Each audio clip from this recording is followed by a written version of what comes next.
آپ لوگ اس سے باخبر ہوں گے کہ اگلا جو آنے والا مہینہ ہے عید الحجہ کا مہینہ ہے، اس میں ہمارے حجاج حضرات حج کے لیے جاتے ہیں۔ تو انشاءاللہ ہمارے مدرسے قرطبہ کی طرف سے ایک جو حج کا پریکٹیکل پروگرام چلایا جا رہا ہے تاکہ لوگوں کو سمجھ میں آئے کہ کس طرح سے حج کیا جاتا ہے۔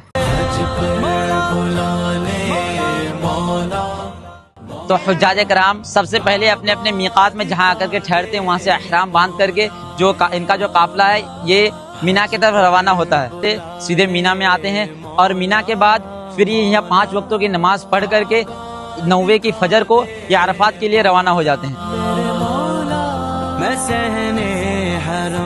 حجاج کرام 9 کی فجر کو عرفہ میں آتے ہیں۔ عرفہ میں یہ ظہر اور عصر کی نماز ایک ساتھ پڑھنے کے بعد جبل رحمت اور شجروں کو پکڑ کر کے دعا کرنے، اللہ رب العزت سے دعا کرنے کے بعد اب ان کا قافلہ جو ہے غروب آفتاب کے بعد پھر مزدلفہ کی طرف روانہ ہو جاتا ہے۔ مزدلفہ غروب آفتاب کے بعد مزدلفہ میں آ کر سب سے پہلے یہ مغرب اور عشاء کی نماز کو ایک ساتھ ملا کر کے پڑھتے ہیں۔ اس کے بعد پھر رات میں اللہ رب العزت کی عبادت کر کے فجر نماز بعد پھر یہ مینا کی طرف لوٹ جاتے ہیں۔ ہمیں جا کر سب سے پہلے یہ جمرۃ العقبہ کرتے ہیں، یعنی بڑے شیطان کو سب سے پہلے 7 پتھر مارتے ہیں۔ اس کے بعد پھر یہ اپنی اپنی قربانی پیش کرتے ہیں۔ جب ان کا دل مطمئن